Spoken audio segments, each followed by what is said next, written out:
Amen, and God bless you. Welcome to another session of the War Zone, where we're taking doctrine into the enemy lines. I want to talk about something that really helped me, that I come to the knowledge of, and it is a subject called Unlocking the Realm of Suddenly. There are so many instances where the people of God has had instances or had situations where things has happened suddenly. Whether it was a death of a loved one, whether it was a loss of job, relationship problems, something that actually really just disturbed your whole life. And you didn't know how to deal with it. You didn't know how to tackle it. You didn't know how to react. And so what happened was you reacted based on what you were feeling in that moment. And lots of times when we react to things that happen to us in the moment that are devastating to us, it can cause us to react in the wrong way. So I took some time to kind of look into this unlocking the realm of suddenly. And I just want to spend a few minutes talking about it, and hopefully it will bless someone. I'm not going to try, and I usually try to get through it so fast, and I'm talking and I'm stuttering and making mistakes, but I'm trying to relax and calm down and still just go very quickly through some points. Suddenly comes when the fullness of preparation meets the fullness of time. It creates the culture and atmosphere of the phrase that we well know, it came to pass. Related experiences that you have connects the dots to this whole being prepared. In other words, the word itself, when we talk about suddenly, it talks about without premeditation. But when God is doing something subtly, it is because he has already prepared us for it. And then he merges the preparedness that we have, or what he's given us to experience, with his kairos, or life-altering moment. It is the point in time where he orchestrates something that is life-changing, which we'll get into later. Case in point, if we look at it, how these connecting the dots of circumstances happen, is we look at the life of Moses. And without going into great detail, he spent 40 years in Egypt, learning their customs and their ways, their gods, their laws, their labor principles, their thoughts, their beliefs. And this was because God needed him to go through this experience so that he would know what Egypt really represented. But then, after he killed the Egyptian and he fled into the wilderness, he spent another 40 years learning about the wilderness. He was humbled then. He learned humility. He learned how he learned how to take care of the land and understand the elements of the wilderness, the wind and the dirt and the agriculture. He understood he had to learn a desert environment. He understood and got familiar with the enemies of the desert. And this was it. This was very important because when his suddenly came, which we understand was his encounter with the burning bush and his assignment was given, he needed to be able and capable of taking the children of Israel through the desert. So this is an example of when God begins to prepare us, he allows the dots to connect in some previous times in our lives that leads up to his suddenly. And it's very important to understand that, because so often we don't feel that we've been prepared for this thing that has come upon us. What is this that has happened to us? We're in shock and we're distraught and we're trying to figure out, what is this right now? Let's talk about the fullness of time. We'll talk about the kairos moment. And kairos is an ancient Greek word, and it means the right, the critical or opportune moment that God is altering our lives.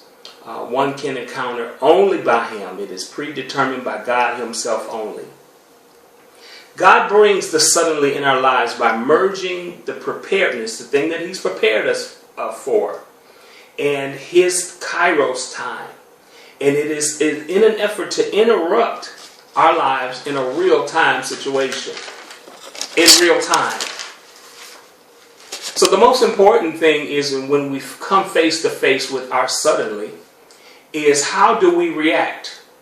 Because if I know that this is something that God has prepared me for, now I have to begin to get into my thought process in strategic mode, and I have to begin to start thinking about how I'm going to deal with it. The realm of suddenly has heavenly dimensions attached to it, and I like to refer to it as the divine providence. Divine providence, what are you talking about, Elder? Divine providence is the sovereignty or the agency, the superintendent of God over the events in people's lives. And Acts 2 is a good example. As we know, on the day of Pentecost, and suddenly there came a sound from heaven. The sound came suddenly. But it was the realm of this suddenly was brought to us to empower us. It was to give us the Spirit. The Spirit was making its entrance. And it came with a sound. If we look over, you remember in Acts 9, the conversion of Saul to Paul. He has this experience. Suddenly the light shined down from heaven. And it knocked him off the donkey. And he's having this dialogue with Jesus. And Jesus is saying, Saul, Saul, why persecutest thou me? And Paul knew what was going on. He says, who is this, Jesus? But my point is sometimes God has to knock us down. He has to take our natural, because what actually happened was Saul or Paul, whichever one you want to say, lost his natural sight in that suddenly moment. But he gained spiritual insight for his next assignment. And so is it possible that sometimes the realm of suddenly comes to take us from a point where we can see but not see? And then from a point that when we cannot see, we actually can see. No, it sounds confusing. But sometimes we have to lose our natural vision in order to see our spiritual vision, which gives us more accurate direction to where we need to go. I like to refer to it as a vision distraction. You start out with blurred vision and you say, oh my God, I can't see. But the blurred vision is only to allow you to get to a place where you activate through your works, through your faith, through your actions, the actual 20/20 vision. That comes later because it's pressing you and pushing you to your point of purpose. Paul's conversion actually prepared him to preach Christ to the Gentiles, to bring light to the works of Jesus.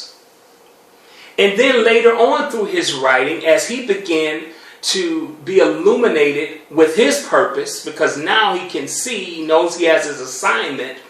And just like we were talking about the preparedness, he persecuted the Jews. So he knew all about the Jewish people. He knew all about what they had to go through. So then he also knew how he could merge, hallelujah, and minister to the Gentiles as well. He was that conversion. It was the preparedness that he experienced earlier on in his life that allowed him to be successful. So now he goes and begins to, and through his teaching, personifies preparedness, personifies Christ's suffering and brings it all together and let us know in a roundabout way. And this is what we really, people of God, need to understand, that those that will live a godly life will have to suffer persecution.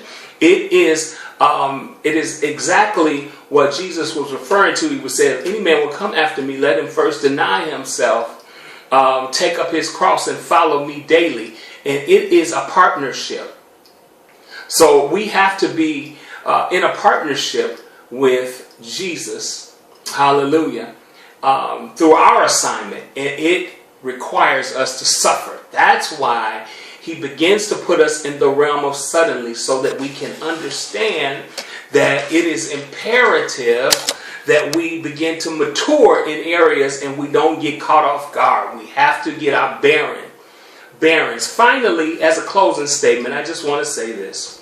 When we learn how to unlock the realm of God suddenly, we will understand there is a specific preparation period, this is my summary, coupled with God's Kairos time, his coming together to create the suddenly, he gives us the strength to endure the unknown and welcome the unannounced shift of God getting our attention.